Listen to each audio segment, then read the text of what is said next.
자, 우리 기도하고 시작하겠습니다. 사랑해 주님 감사합니다. 2024년 성장반을 또 기도 가운데서 이렇게 시작하게 하여 주시고 또 하나님 우리가 선교에 대해서 고민하게 하시고 또 꿈꾸게 하여 주시니 감사를 드립니다. 이 성장반 훈련이 우리 청년부로 하여금 하나님의 목적과 꿈을 발견하는 시간 되게 하여 주셔서 우리 청년부가 한 번뿐인 인생 나 자신만을 위해 살아가는 것이 아니라 하나님의 꿈과 목적을 알고 그 비전에 동참하며 살아가는 자들 될 수 있도록 인도하여 주시옵소서. 예수님의 이름으로 기도드립니다. 아멘. 오늘은 첫 시간이니까 오리엔테이션 조금 하고 이 강의를 진행하도록 하겠습니다. 이번에 성장반 처음 듣는 지체들이 조금 있네요. 1명, 2명, 3명? 네, 현장 중에서는 3명, 거기 주하니까지 하면 4명이고 온라인 중에는 또 처음 듣는 지체들이 있는데 성장반은 저희가 현장 훈련반이랑 온라인 자기주도 훈련반 이게 두 가지로 진행이 됩니다.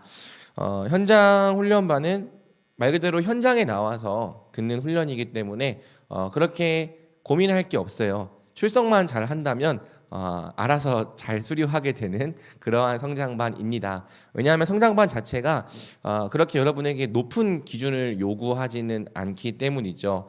반면에 이제 온라인 자기주도 훈련반은 뭐가 어렵냐면 자기 주도가 어려워요.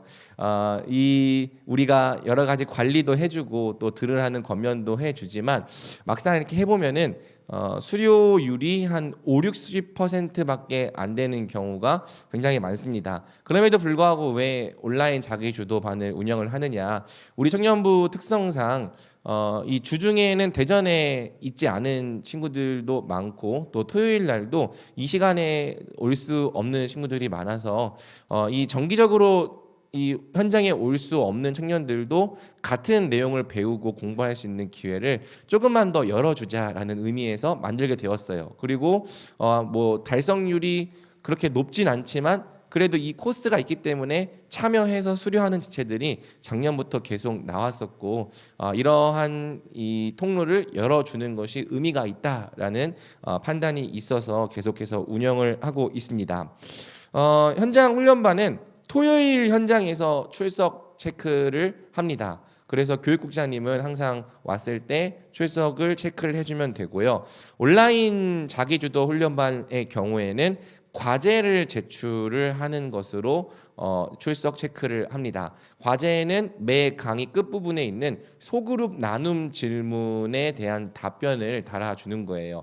이 소그룹 나눔 질문에 대한 답변을 현장반은 이 강의가 마치고 잠깐 소그룹으로 흩어져서 거기서 나누는 걸로 그걸 하는 거고요. 온라인반은 소그룹이 없기 때문에 이 직접 타이핑을 해서 그것에 대한 답변을 제시하는 걸로 이제 과제를 하는 거죠.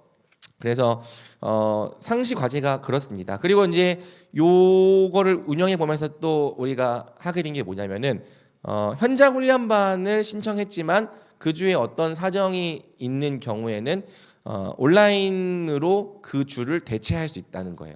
그래서 저 이번 주에 뭐 여러 가지 일이 있어서 못 나와요라고 하는 친구들은 걱정할 필요 없습니다. 이 자기주도 훈련반처럼 온라인으로 과제를 제출하면 인정이 됩니다.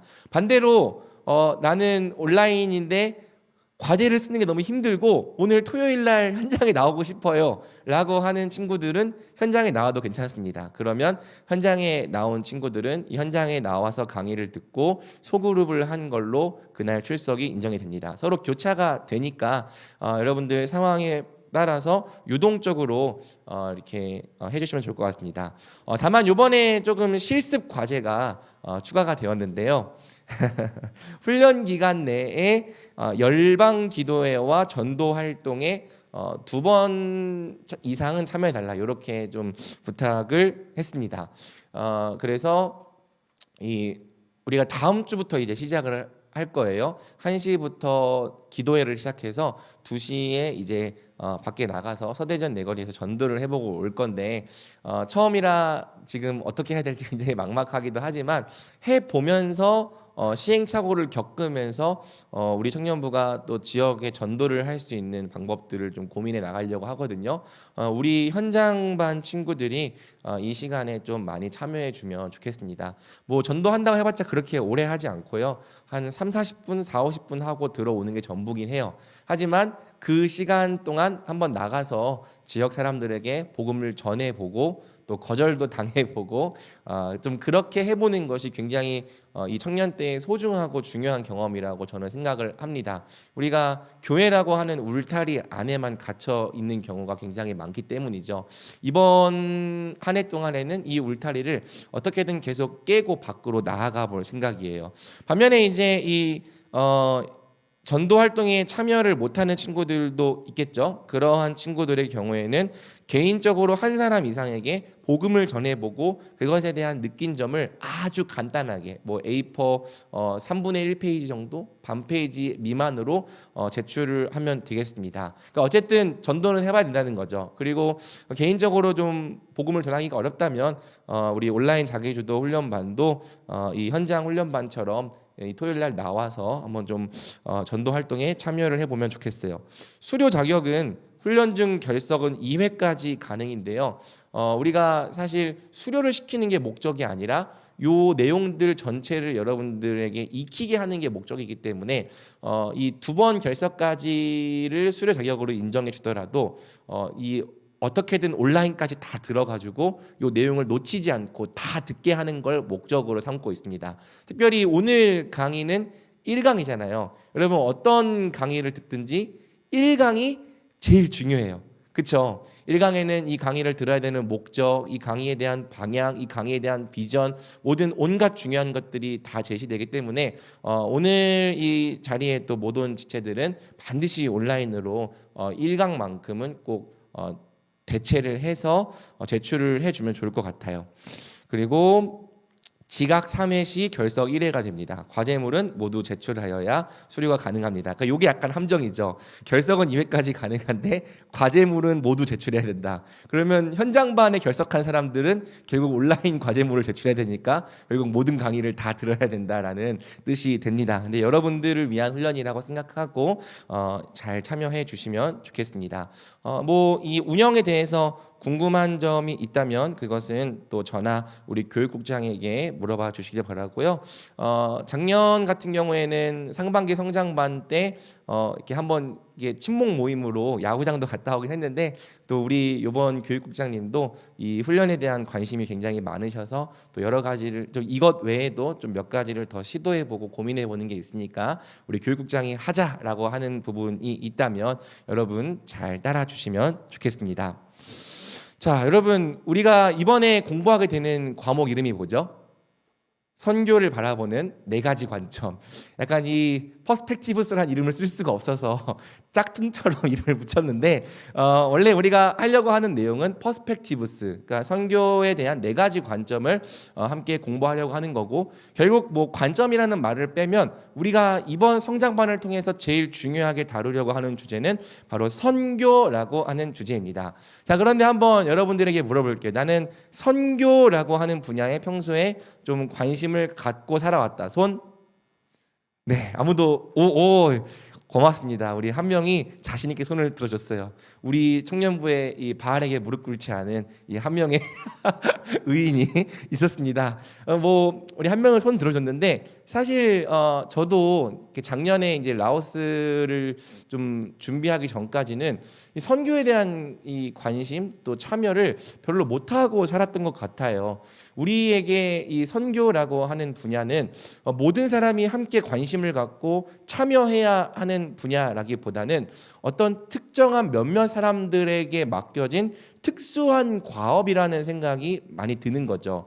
예를 들어 이 선교사로 부르심을 받은 사람들이라든지 아니면 좀 선교 쪽에 특별한 비전을 받은 사람이라든지 그냥 평범하게 이 대한민국에서 열심히 공부하고 취업하고 또 결혼하고 일상생활에 살아야 되는 우리에게 이 선교라고 하는 주제가 그렇게 이 피부에 와닿는 주제로 느껴지지 않을 수 있다는 겁니다. 그런데 요번 이 훈련을 받으면서 왜 모든 사람들, 모든 그리스도인들이 선교에 대한 관심을 갖고 선교를 바라보는 특별히 눈을 가져야 되는지 우리가 이번 성장반을 통해 확신을 가지면 좋겠는 거죠. 자, 여러분 먼저 1쪽을 좀 보시겠습니까? 자, 먼저 이 퍼스펙티브스 훈련이 무엇인지에 대해서 우리가 살펴보고 들어가면 좋겠습니다. 자, perspectives. 죄송해요. perspectives. 우리나라 말로는 관점들이란 뜻이죠. 이것은 세계 기독교 선교 운동의 4가지 관점을 배우는 훈련으로 몇 년부터 시작된 훈련이라고 되어 있죠? 1973년부터 시작된 훈련입니다. 그럼 대략 몇 년 된 거죠? 50년 이상이 된 굉장히 전통 있고 유서 있는 훈련이에요. 이 오늘날 생긴 유행이 아니라 의외로 이 뼈대와 전통이 있는 훈련이라는 거죠. 자, 이 PSP 훈련의 창시자 이름 무엇입니까? 한번 같이 읽어볼까요? 시작. 랄프 윈터. 이 랄프 윈터라고 하는 사람은 소위 말해 선교학의 대가입니다. 제가 솔직히 이번 성장반을 준비하면서 가장 걱정되었던 게 뭐냐면 제가 나름 신대원에서 공부를 잘하는 편이었을까요? 못하는 편이었을까요? 네. 여러분 그렇게 봐줘서 감사합니다.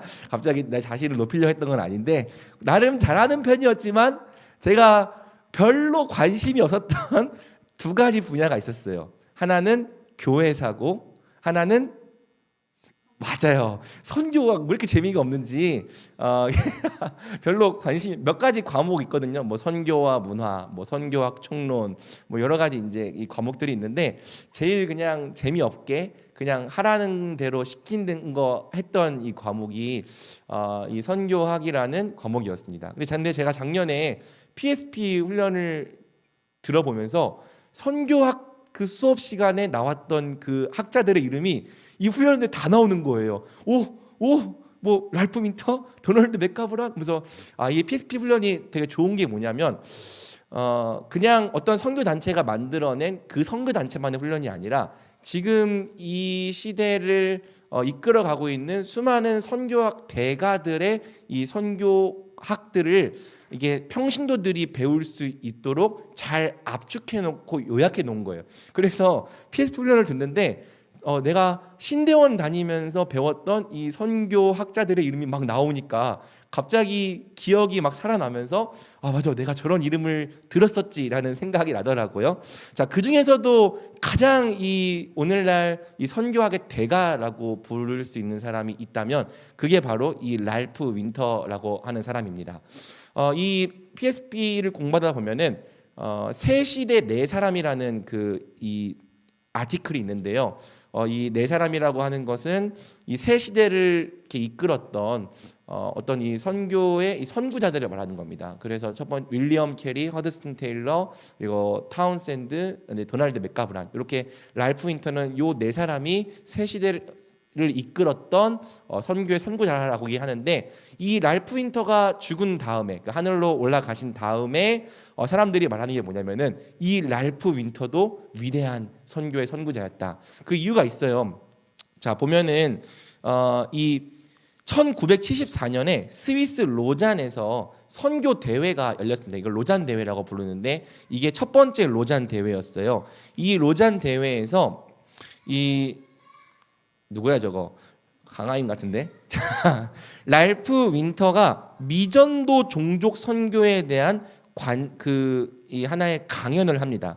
그게 지금 박스에 있는 2번째 민단 3번째 줄에 있거든요. 특히 미전도 종족에게 선교 역량을 집중해야 함을 역사한 세계 복음화 국제 대회에서의 강연은 미전도 종족 선교에 대한 관심을 불러일으킨 결정적인 사건으로 평가받고 있다.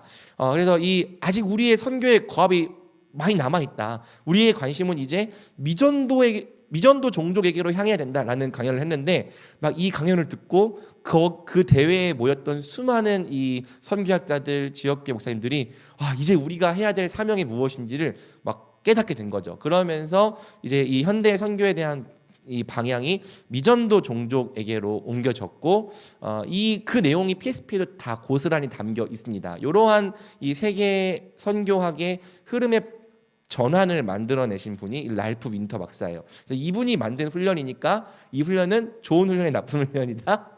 좋은 훈련이다. 굉장히 말했죠. 뼈대 있고 전통 있고 유서 깊은 훈련이다. 그래서 여러분들 비록 별로 비전문가인 제가 가르치는 훈련이지만 이 내용을 만든 분은 이 제가 아니라 랄프 윈터 박사님이기 때문에 여러분들이 믿고 신뢰하며 잘 배워주면 좋겠어요.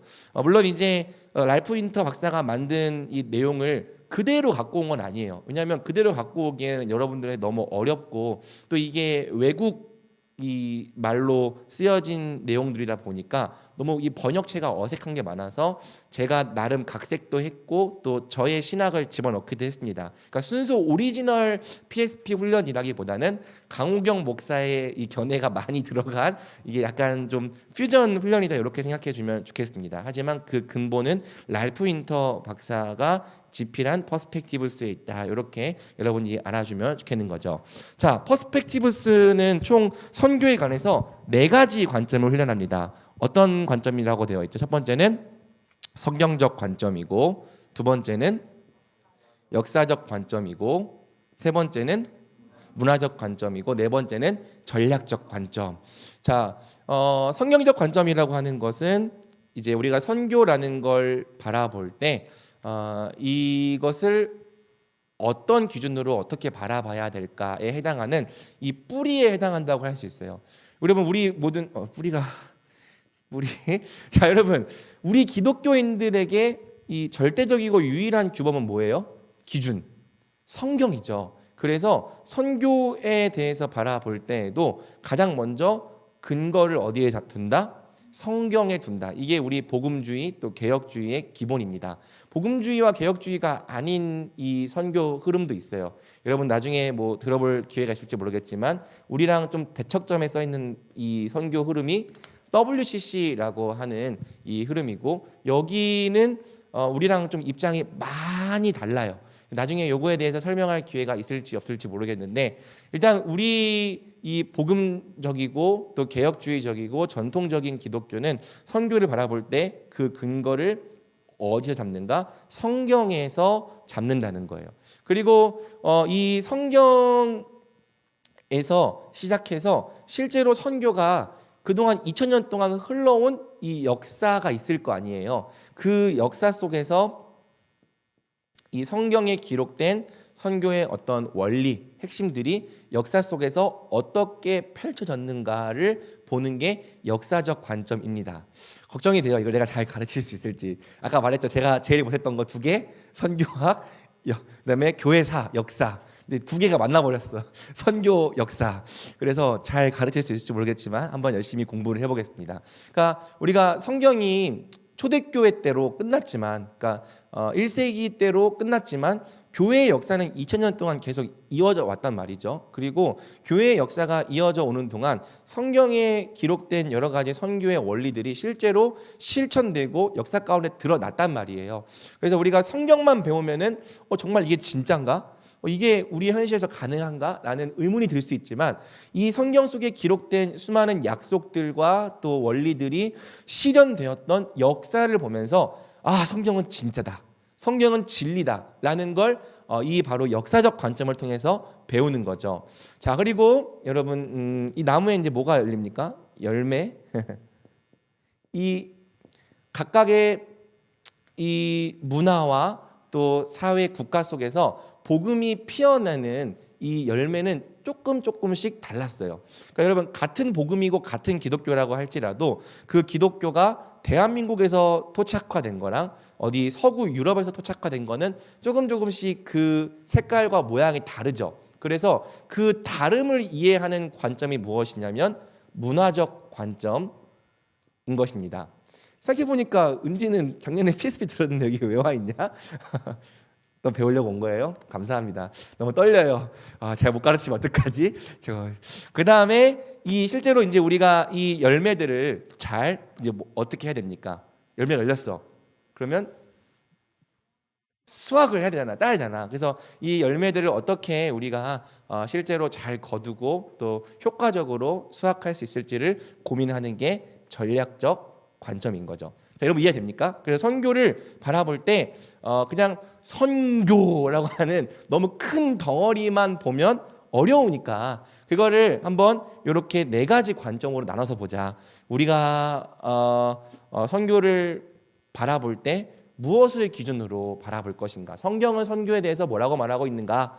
그리고 성경이 말하고 있는 그 원리, 그 약속들이 실제 역사 속에서 어떻게 실현되어 갔는가? 또 이 성경에 있는 이 복음이 각각의 나라와 문화 속에서 어떤 형태로 다르게 나타나는가? 그것을 우리가 효과적으로 잘 거두고 수확하기 위한 전략이 무엇인가? 요 네 가지를 배우는 것을 통해 우리가 이 선교적 관점으로 무장되려고 하는 거죠. 자, 그래서 이쪽을 넘어가 보면은 PSP 훈련의 대상이 나와 있습니다. PSP 훈련은 절대 선교사만을 위한 훈련이 아니에요. 선교사 지망생들만을 위한 훈련도 아닙니다. 이 랄프 윈터 박사가 이 훈련을 창시할 때부터 절대 이 훈련을 선교사들만을 위한 훈련으로 만들지 않고 오히려 모든 평신도들을 위한 훈련으로 만들었어요. 왜 그럴까? 선교는 특정 몇몇 사람들에게 맡겨진 일부만의 사명이 아니라 부르심을 받은 모든 하나님의 백성들에게 공통적으로 주어진 사명이기 때문이죠. 우리 마태복음 28장 19절에서 20절 같이 읽어볼까요? 시작. 그러므로 너희는 가서 모든 민족을 제자로 삼아 아버지와 아들과 성령의 이름으로 세례를 베풀고 내가 너희에게 분부한 모든 것을 가르쳐 지키게 하라. 볼지어다 내가 세상 끝날까지 너희와 항상 함께 있으리라 하시니라. 사도행전 1장 8절도 읽어봅니다. 오직 성령이 너희에게 임하시면 너희가 권능을 받고 예루살렘과 온 유대와 사마리아와 땅끝까지 이르러 내 증인이 되리라 하시니라. 아멘. 여기서 예수님께서 말씀하실 때 선교사들은 가서 모든 민족을 제자로 삼아 이렇게 말씀하지 않으셨습니다. 너희라고 말씀하실 때 그 너희 속에는 우리가 다 들어가는 거예요. 선교는 특정 몇몇 사람들에게 맡겨진 일부만의 사명이 아니라 예수님을 자신의 주님과 또 구원자로 고백하는 모든 제자들에게 맡겨진 사명인 거죠. 그래서 선교가 모든 하나님 백성의 공통적인 사명이 되려면 먼저 뭐가 바뀌어야 되는 거예요? 선교를 바라보는 눈부터 바뀌어야 되는 거예요. 아까 제가 처음에 물어봤잖아요. 여러분 선교에 관심을 가지고 있었습니까? 근데 한 명 외에는 아무도 관심이 없다고 대답을 했어요. 왜? 선교를 어떤 특정한 사람들만의 사명 또는 어떤 특정한 사람들만 감당하는 내가 감당할 수 없는 어려운 사명이다라고 이해하는 편견이 있기 때문인 거예요. 그래서 눈을 바꾸자. 선교와 관련된 편견을 제거하고 하나님의 비전을 함께 발견해 보자. 이게 이 훈련의 목적입니다. 그러니까 이거 끝났다고 해서 여러분들을 갑자기 우리 혜연이는 아프리카로 주은이는 저기 라오스로 뭐 이렇게 파송하려고 하는 게 아니고요. 이걸 받음을 통해서 우리가 함께 하나님의 목적을 발견하고 하나님의 꿈을 꿔보자. 이게 목적인 거예요. 하박국 2장 14절 이는 물이 바다를 덮은 같이 여호와의 영광을 인정하는 것이 세상에 가득함이니라. 장차 하나님께서 이루실 그 완전한 하나님 나라 그 선교의 비전을 함께 발견해 보자라는 거죠. 그리고 제일 중요한 게 뭐냐면 선교 과업의 완수는 선교사 개인의 열심이 아니라 교회 전체가 함께 선교의 눈을 뜨고 유기적으로 협력할 때 가능하기 때문인 거죠. 여러분 우리가 군대라고 하는 조직을 봐도 전투병과만 있는 게 아니잖아요. 전투병과가 있으면 또 뭐가 있습니까?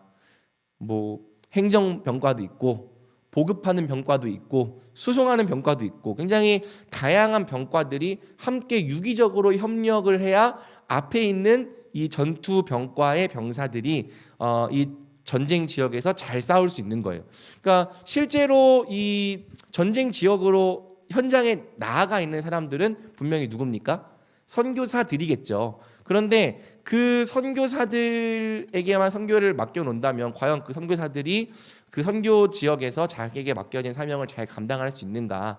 물론 하나님께서 공급하시고 도우시겠지만 이 선교사가 제대로 이 맡겨진 사명을 감당하기 위해서는 이 선교사를 파송하는 뭐가 중요합니까? 지역 교회가 중요하고 또 이 지역 교회와 선교사를 또 연결하는 이제 이 선교 단체 같은 경우에도 굉장히 중요합니다. 그래서 여러분들은 지금 이 지역 교회에 속해 있고 이 선교사와 또 유기적으로 협력을 해야 되는데 이 교회가 선교에 대해서 어떤 관점을 갖고 어떻게 이해하느냐에 따라서 각 교회의 선교 정책 또는 선교에 대한 사역 방향이 달라지겠죠. 여러분들이 지금은 다 청년으로 있지만 나중엔 다 이 교회 안에서 굉장히 중요한 직분들을 감당하게 될 거란 말이죠. 김은지 권사님이 될 거고 우리 뭐 김은성 장로님이 될 거고 되게 이제 중요한 이 직분을 맡고 또 교회의 여러 가지 중요한 정책들을 또 결정해 나갈 텐데 여러분들이 그때의 선교라고 하는 것에 대한 올바른 이해를 갖고 있는 것과 갖고 있지 않은 것은 이 선교사와 선교단체와 유기적으로 협력하는 것에 굉장히 중요한 이 영향력을 주게 될 거예요. 야, 그 해외에 돈 쓰는 거 너무 아까우니까 우리 교회 땅 사는데 돈 많이 쓰자. 뭐 이런 생각을 하면은 그 교회는 선교에는 관심이 없고 그냥 이 지역에서 이 몸집 불리는 데에만 관심을 갖게 되겠죠. 그러니까 여러분들이 이 선교를 잘 알고 잘 이해하는 것이 장차 이 한국 교회가 선교를 어떻게 바라보느냐에 굉장히 중요한 소망의 씨앗이라는 거예요. 잘 배워주면 좋겠어요. 그리고 또 이런 역할뿐만 아니라 지금 여러분이 살아가고 있는 삶 속에서 여러분이 속해 있는 학교, 여러분이 속해 있는 가정, 여러분이 속해 있는 또 직장에서 이 선교적 관점을 가지고 살아갈 때 여러분은 또 그곳에서 보냄받은 자로서의 이 역할을 잘 감당할 수 있겠죠. 이것이 온 교회가 PSP 훈련을 받아야 하는 이유라고 할 수 있습니다. 자, 여러분 받아야 되는 이유에 동의가 됐습니까? 네, 동의가 됐으면 이제 본격적으로 한번 들어가 보도록 하겠습니다. 자, 우리 오늘 첫 번째로 배울 1강의 제목은 무엇입니까? 살아계신 하나님은 선교하시는 하나님이다. 자, 하나님은 어떤 분이시라고요? 살아계신 분인데 그분은 무엇을 하시는 분이라고요? 선교하시는 분이다 라는 게 이번 1강의 제목입니다. 핵심 키워드는 무엇입니까? 목적. 자, 우리 그 박스에 있는 내용을 같이 읽어보겠습니다. 시작. 하나님은 우리가 목적을 위해 살도록 지으셨다. 그분 자신이 목적을 위해 산다. 의미 있게 사는 길은 당신의 삶보다 더 큰 목적에 헌신하는 것이다. 자, 여러분, 기독교와 그냥 이 종교의 차이는 뭐라고 생각합니까? 그냥 막 물어보는 거예요. 굉장히 다양한 이 차이가 있어요. 근데 제가 이제 여러분들에게 좀 이렇게 한번 설명을 해본다면 여러분들 동의가 되는지 확인해 봅시다. 그냥 종교라고 했을 때는 제일 중요한 게 뭐냐면은 내 목적이에요. 내 목적. 그렇죠? 종교는 내 목적이 제일 중요해요. 그러면 신은 어떤 관계냐?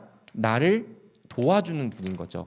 그러니까 종교 생활을 하시는 분들의 특징이 뭐냐면 신의 목적이 무엇인지는 그렇게 중요하지 않아요. 그냥 신은 내가 잘 달래주고 나름 이렇게 만족을 시켜드려서 내 목적에 이 신이 조력할 수 있게끔 어떻게 신을 한번 잘 주물러 보는 것, 이게 종교라고 할 수 있을까요? 그러니까 이게 어떤 종교든지 그게 뭐 신에게 겉으로 볼 때는 신에게 경배를 하는 것 같고 신에게 공양을 하는 것 같고 신을 섬기는 것 같지만 결국 종교라고 하는 게 뭐냐면은 목적이 나예요. 나를 잘되게 하는 것, 내 목적을 이루는 거예요. 그것을 위해서 신에게 적당히 섬김을 주기도 하는 거고 또 신이 원하는 재물을 바치기도 하는 거고 신이 돈을 달라고 하면 돈을 주는 거기도 하는 거고 그래서 이 종교 생활을 하시는 분의 이 특징이 뭐냐면은 이 신의 목적에 별로 관심이 없다. 내가 잘 되는 게 제일 중요하다. 그래서 늘 나 신 굳이 이 신을 다른 사람에게 전해줄 필요도 없겠죠. 그냥 이 나를 위해 사는 게 제일 중요한 건데 기독교를 우리가 종교라고 부르지 말고 진리라고 봤을 때 이 세상을 설명하는 유일하게 바른 체계다라고 보았을 때 기독교가 인정한 게 뭐냐면은 하나님은 하나님 자신의 주권적이고 주도적인 목적이 있으시다는 거예요. 이걸 인정할 수 있는가? 그리고 내 목적도 있지만 내 목적이 이 하나님의 목적 안에 포함이 된다. 이렇게 믿는 거죠. 그러니까 이 교회 안에서도 똑같은 일이 벌어지는데 어떤 사람은 그러니까 이 하나님의 목적이 무엇인지에 대해서는 아무런 관심이 없고 사실 그분이 뭘 하고 싶으신 것인지 거기에 대해서는 한번 생각을 해본 적도 없는 거죠. 그냥 내가 잘 되고 내가 취업도 잘하고 내가 결혼도 잘하고 내가 돈도 잘 벌고 집도 사고 잘 되는 것에 있어서 하나님 날 도와주시는 분, 하나님 채워주시는 분, 하나님 공급해 주시는 분, 그러니까 하나님 그 정도의 이 조력자의 역할에서 벗어나질 않는 거예요. 근데 진짜 이 진리의 체계인 기독교는 무엇이냐면은 우리의 목적보다 더 큰 하나님의 목적이 존재한다는 거고 우리 역시 이 하나님의 목적을 위해 부르심을 받았다는 걸 믿는 거죠. 그리고 그 내 삶의 모든 목적이 그러니까 우리가 개인적인 삶의 목적이 있겠지만은 그 삶의 모든 목적이 하나님의 목적을 이루는 것이어야 한다는 걸 인정하는 사람들. 그럼 그 사람들은 하나님의 목적을 이루는 것을 중요하게 여기고 하나님의 목적에 동참하는 삶을 살아가게 될 거예요. 그러다 보면 이 하나님께서 원하시는 대로 다른 지체들을 사랑하고 섬기기도 하고 또 주변 사람들에게 복음을 전해주기도 하는 이러한 좀 종교와 다른 양상의 삶이 나타나게 될 거라는 거죠. 핵심 키워드 목적입니다. 하나님께 목적이 있다. 그리고 하나님은 그 목적에 우리도 참여하도록 부르셨다. 그런데 보니까 1번 하나님은 전 세계적 목적을 지니신 분이다. 우리를 부르신 분이 스케일이 좀 크시다는 거예요. 하나님은 우리가 하나님의 목적을 알고 하나님의 신실한 친구가 되어 하나님의 목적을 위해 살기를 원하신다는 거죠. 자, 하나님의 목적을 위해 사는 것에 있어 방해가 되는 요소 또는 태도들이 있습니다. 일단 우리가 신앙생활을 하면서 하나님을 우리가 사랑해요. 안 사랑하지 않아요. 그런데 우리가 하나님을 사랑하게 되면은 우리는 하나님이 내게서 받기를 원하시는 걸 드리려 하기보다는 내가 생각할 때 좋은 것을 하나님께 드리려고 하는 경향이 강하다는 거죠. 그러니까 하나님 더 사랑하고 싶어. 그러니까 하나님께 더 큐티를 열심히 하겠다. 하나님 사랑하니까 기도를 한 10분 더 해야겠다. 하나님 사랑하니까 이번 주에는 헌금을 좀 더 많이 해볼까? 하나님을 사랑하니까 이번 주에부터는 교회 봉사를 열심히 해볼까? 모두 좋은 것들이고 소중한 것들이고 필수적인 것들이지만 그러니까 우리가 하나님을 사랑해서 하나님께 좋은 걸 드리려고 할 때 정말 하나님이 뭘 받고 싶어 하시는지에 관심을 가지기보다는 내가 생각할 때 좋은 것들을 하나님께 드리고 싶어하는 태도가 강하다는 겁니다. 그러니까 이런 거죠. 우리가 어렸을 때는 부모님이 뭘 받고 싶어 하시는지 잘 모르잖아요. 그래서 내가 초콜릿을 좋아해. 그러면 부모님도 초콜릿 좋아하시겠지 해서 초콜릿을 부모님께 드려요. 그랬더니 부모님이 좋아하십니까? 안 좋아하십니까?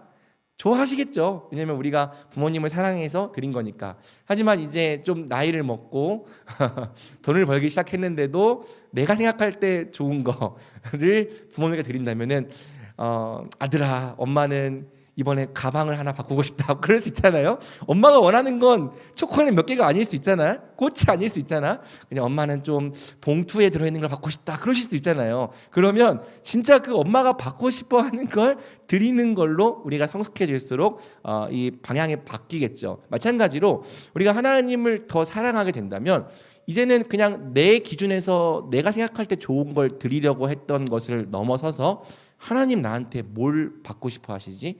하나님은 내게서부터 어떤 것을 원하시지를 고민하게 될 거고 그걸 드리게 될 거라는 거죠.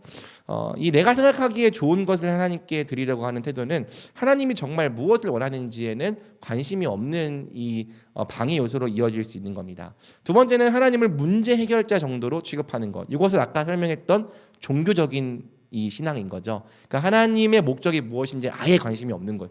그냥 하나님은 나를 도와주기 위한 조력자. 그래서 하나님을 위해 내가 있는 게 아니라 나를 위해 하나님이 있다고 생각하는 신앙의 태도가 우리 가운데 만연할 때 우리는 결국에는 하나님께서 주권적으로 갖고 계시는 꿈과 비전에 아무런 관심이 없게 되는 겁니다.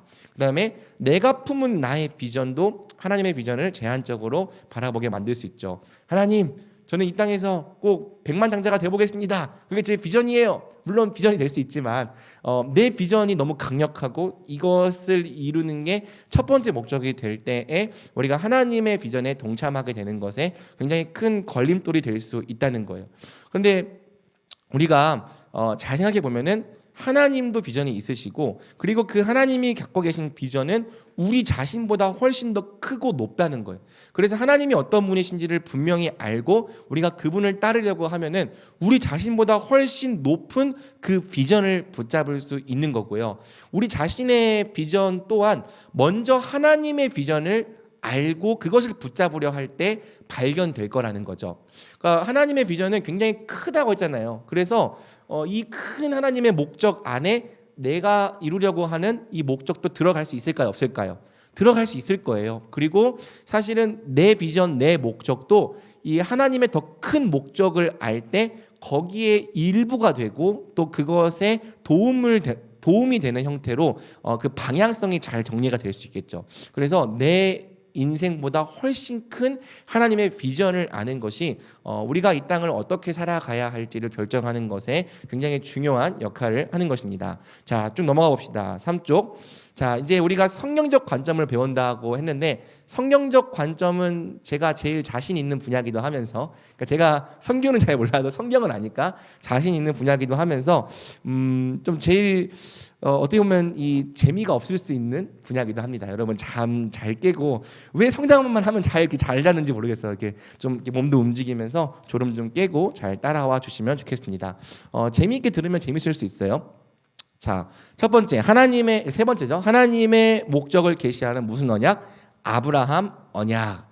자, 하나님은 그분의 목적을 명령이 아니라 약속의 형태로 계시해 주셨습니다. 그리고 그 약속은 무엇이었냐면 땅의 모든 족속에게 복을 주시겠다는 거죠. 요게 이제 요 부분의 핵심이에요. 자, 여러분, 하나님은 본래 사람을 창조하시면서 복을 주셨어요. 우리가 성경을 읽으면서 가장 많이 보게 되는 단어 중에 하나가 무엇입니까? 복입니다. 복. 그런데 이 복에 대한 정의가 의외로 사람들마다 다 달라요. 여러분들이 생각하는 복이 뭐예요? 옛날 우리 어르신들은 복하면 항상 뭘 생각했죠? 물질적인 번영 또는 무병장수, 아프지 않고 오래 사는 거. 복입니까? 아닙니까?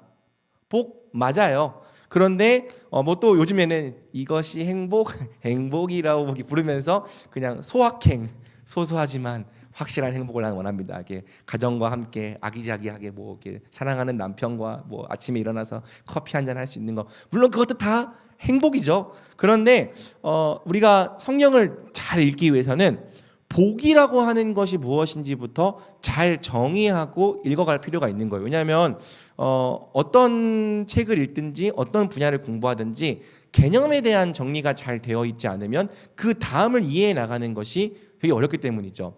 그럼 성경에서 복이라고 하는 단어가 가장 먼저 등장하는 곳이 어딜까? 네?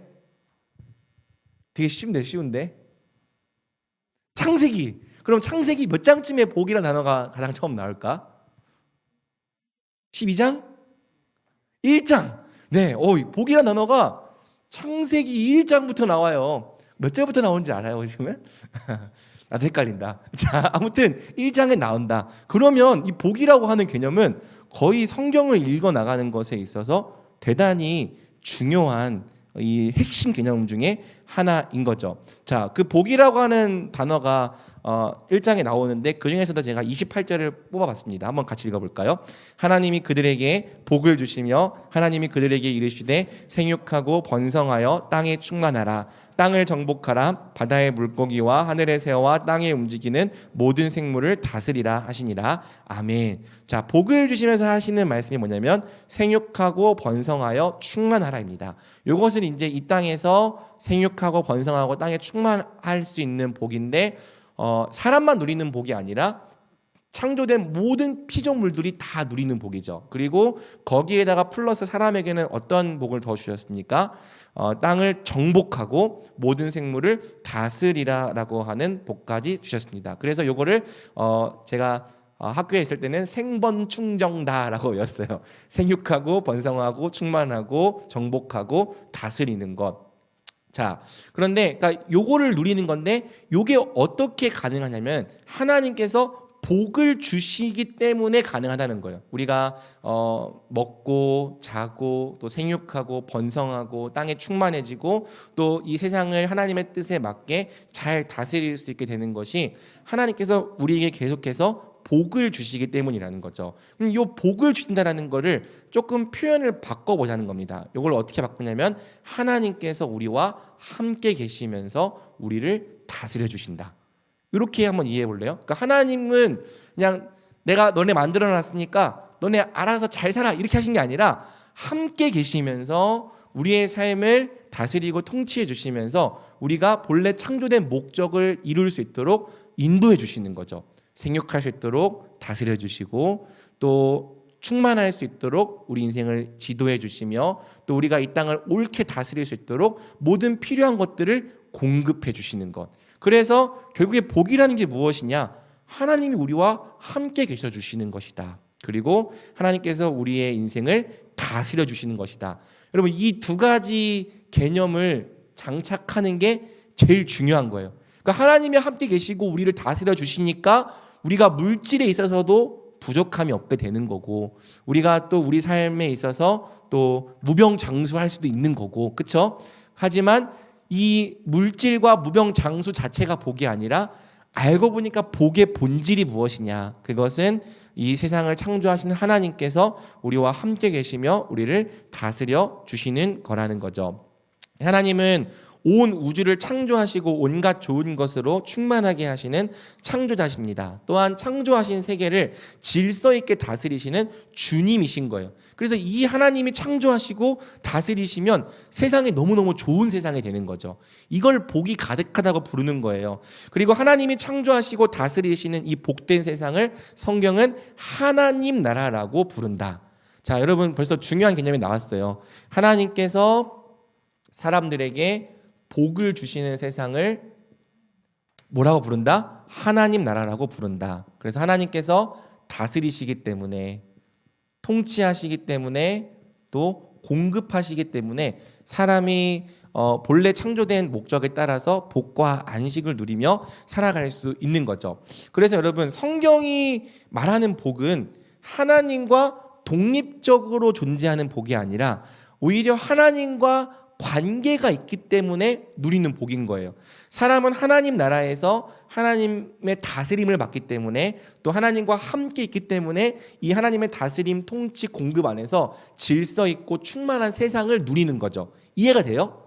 그래서 성경이 말하는 복은 이 하나님을 빼놓고는 절대 말할 수 없는 거죠. 오히려 성경은 하나님 자체가 복이라고까지 말하는 거예요. 왜? 우리가 누리는 모든 복이 다 하나님과의 관계, 하나님이 우리와 함께 계심, 하나님께서 우리를 다스려 주시는 것에서 오기 때문이죠. 그런데 사람이 죄를 지음으로 어떻게 됩니까? 하나님과 단절됩니다. 자, 하나님과 단절된 것은 무엇을 잃어버리게 만들었습니까? 복을 잃어버리게 만드는 거죠. 이 개념이 이해가 돼요? 하나님과 함께 있고 하나님과 관계 맺고 하나님이 다스려 주셔야 우리가 삶에서 생육하고 번성하고 충만하고 다스리고 정복하는 우리 존재의 목적을 이룰 수 있는데 하나님께서 우리와 끊어진 상태로 되어버리니까 단절되니까 더 이상 이 하나님의 다스림, 통치, 공급이 없어요. 우리 인생이 무질서해지고 혼란해져, 공허해져. 그리고 하나님께서 주시는 이 모든 복을 잃어버리게 되는 거죠.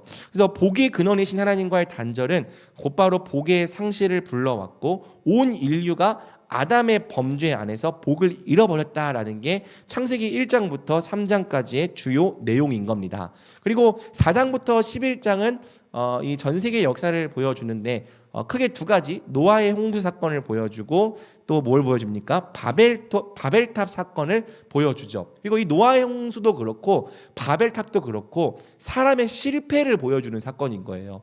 노아의 홍수는 온 땅에 있는 모든 사람들이 다 하나님을 떠나서 전부 죄인으로 가득 찼어. 그래서 더 이상 이걸 그냥 내버려 둘 수가 없어서 하나님이 심판하셔야 했다라는 걸 보여주는 사건이었죠. 그 다음에 이제 노아의 홍수 뒤에 노아의 자손들이 많아지고 생육하고 번영했지만 그 자손들 중에서 하나님을 찾는 사람들이 있었어요, 없었어요? 없었어요. 오히려 이 바벨탑을 쌓고 하나님을 대적하는 것을 통해서 그들에게는 하나님께 돌이키거나 하나님께 돌아올 가능성이 없다라는 걸 보여준 거죠. 그래서 하나님은 어떻게 하시냐면은 하나님 편에서 그분의 구원 역사, 즉 이 복을 회복하시는 역사를 시작하는 거예요. 우리가 복이라고 하는 관점으로 한번 세상을 읽어보겠다, 성경을 읽어보겠다는 거죠. 그래서 괄호 2번, 하나님은 하나님 나라와 세상의 복을 회복하시기 위한 자신의 꿈과 비전을 먼저 누구에게? 아브라함에게 알리시는 겁니다. 그래서 성경의 구원 역사는 창세기 12장부터 본격적으로 시작되는 거예요. 하나님의 목적 전체가 바로 이 말씀에 요약되어 있습니다. 우리 창세기 12장 1절에서 3절을 같이 읽어보겠습니다. 시작. 여호와께서 아브라함에게 이르시되 너는 너의 고향과 친척과 아버지의 집을 떠나 내가 내게 보여줄 땅으로 가라. 내가 너로 큰 민족을 이루고 내게 복을 주어 내 이름을 창대하게 하리니 너는 복이 될지라. 너를 축복하는 자에게는 내가 복을 내리고 너를 저주하는 자에게는 내가 저주하리니 땅의 모든 족속이 너로 말미암아 복을 얻을 것이라 하신지라.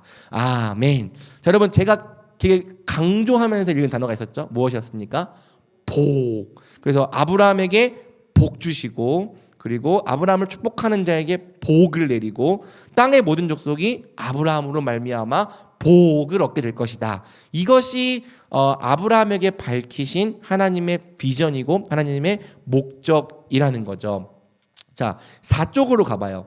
하나님은 아브라함에게 전 세계적인 비전을 주셨습니다. 하나님은 아브라함아, 너네 가문만 복이 될 거야 라고 말씀하지 않으셨어요. 그렇죠? 아브라함아, 너의 핏줄, 너의 후손들만 이 복을 얻을 거야 라고 말씀하지도 않으셨어요. 오히려 뭐라고 말씀하셨습니까?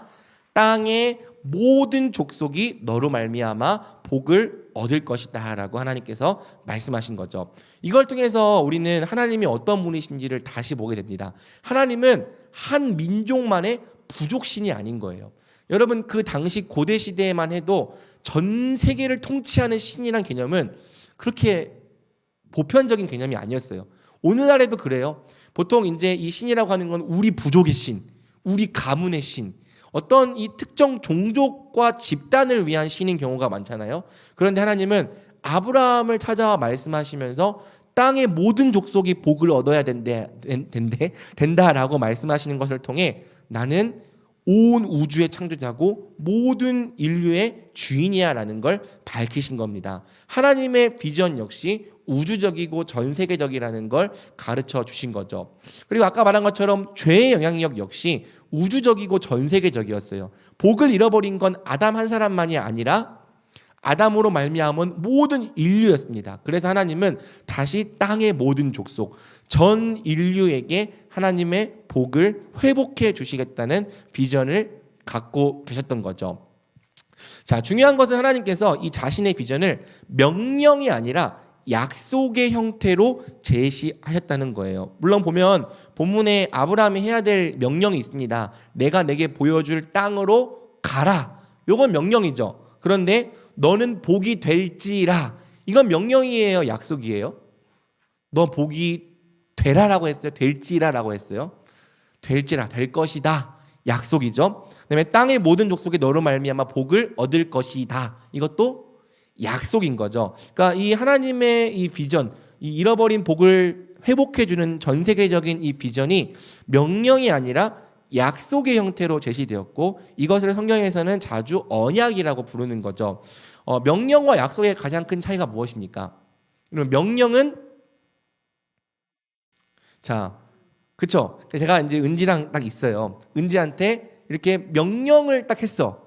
그러면 이 명령은 제가 해야 될 책임이 중요한 거예요? 이 명령을 받은 사람이 해야 될 책임이 중요한 거예요? 명령을 받은 사람이 해야 될 책임이 더 중요한 거죠. 은지야, 자, 오늘부터 다음 주까지 나한테 돈을 벌어서 100만 원을 가져와라. 이렇게 한다는 건 이제 은지가 100만 원 어떻게 만들어야 되는 거예요. 그런데 만약에 제가 이제 은지야, 내가 앞으로 1년 안에 너가 100만 원을 벌 수 있도록 너를 훈련시켜 줄게. 뭐 이렇게 얘기한다면 물론 은지가 해야 될 일도 있겠지만 100만 원을 벌 수 있는 이 사람이 될 수 있도록 뭔가 이렇게 제가 이 약속을 하는 사람의 역할이 더 강조가 되겠죠. 하나님께서 하신 게 뭐냐면 약속하셨다. 땅의 모든 족속이 복을 얻게 하는 것, 다시 하나님 나라가 되는 것을 약속하셨다는 거예요. 그러니까 이 약속은 아브라함이 얼마나 잘하고 뛰어나냐에 따라서 이루어지는 게 아니라 누구의 주권과 누구의 열심, 누구의 능력을 통해서 이루어지는 것입니까? 하나님의 주권, 하나님의 능력, 하나님의 열심을 통해서 이루어진다는 거죠. 그래서 이 강의의 제목이 뭐냐면 살아계신 하나님은 선교하시는 하나님이시다라는 거예요.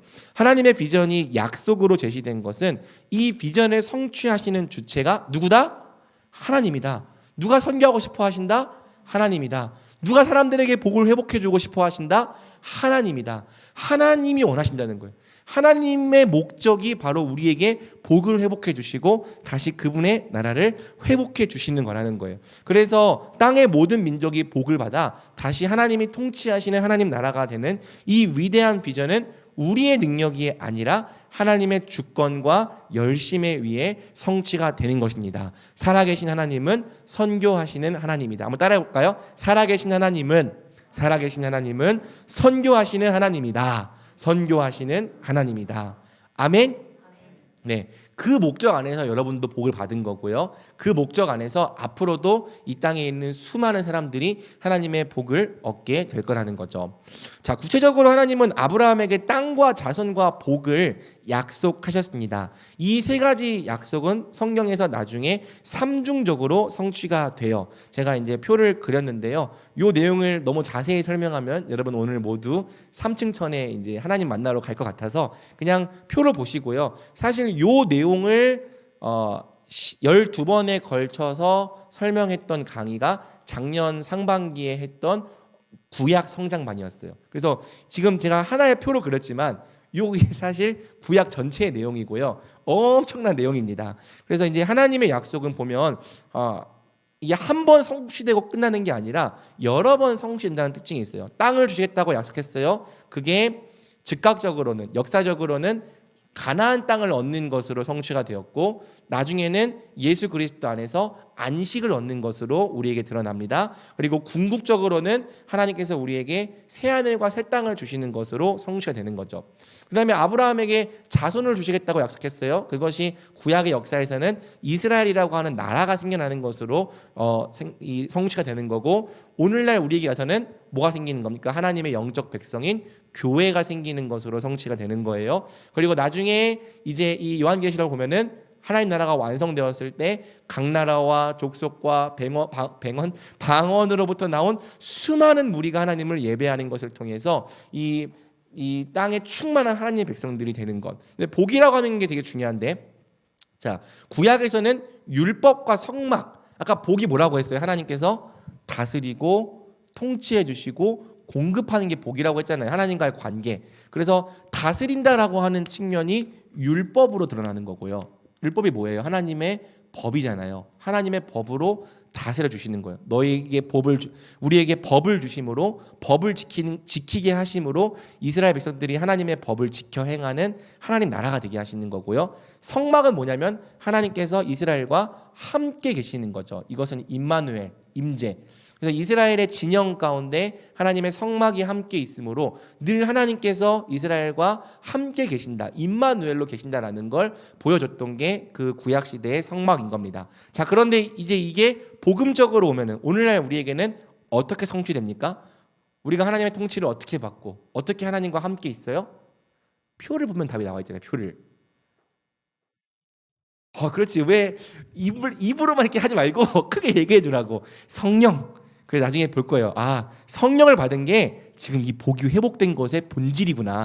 그러니까 여러분들이 예수님을 믿고 나중에 이제 자수성가해서 부자 되는 게 복의 본질이 아니라 지금 이 성령을 받은 것을 통해서 다시 하나님과 함께하는 임마누엘을 회복하고 그분의 다스림을 회복하는 게 우리가 누리는 복의 본질이라는 걸 알게 되겠죠. 그리고 나중에 이제 우리가 완성된 세상에 가면은 하나님과 영원히 함께하면서 그리스도와 함께 왕노릇하며 살아가는 것, 이게 이제 복의 완성이다라고 이야기를 하는 거죠.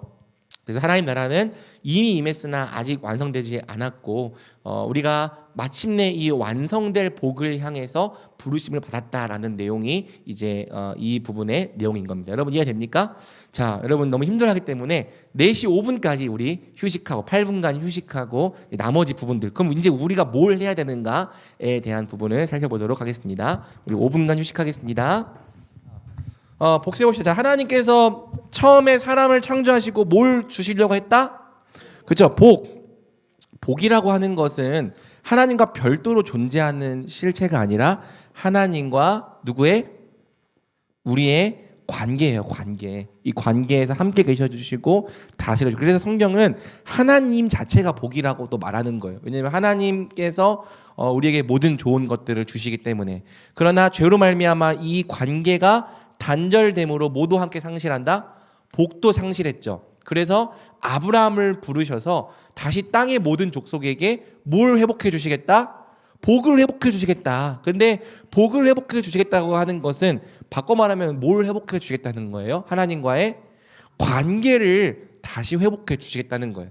이거를 알면 왜 예수님이 오셔서 십자가를 지심으로 우리가 하나님과 다시 화해하게 하시고 하나님과의 관계를 회복하게 하시는지를 명확하게 이해를 할 수 있는 거죠. 그러니까 이 복이라고 하는 이 개념을 자꾸 성경적으로 이해하는 것이 아니라 너무 물질적으로 번영적으로 이해하기 때문에 성경의 내용들을 이해하기가 어려운 건데, 물론 우리가 예수님 믿음을 통해서 물질의 복도 누리면 좋겠고 또 무병장수의 복도 누리면 좋겠어요. 그러니까 누리면 좋겠고 누리길 기도할 겁니다. 하지만 더 본질은 무엇이냐면 하나님과의 관계에 있다. 이걸 우리가 결코 놓치지 말아야 되는 거죠. 자, 4번째 소제목 제목이 무엇입니까? 하나님의 목적에 참여하고자 형성된 하나님의 백성. 자, 하나님의 목적이 뭐라고요? 모든 민족에게 복 주시는 거. 그런데 이 목적에 참여를 시키려고 누구를 형성했다? 하나님의 백성. 바꿔 말하면 저와 여러분을 부르셨다는 겁니다.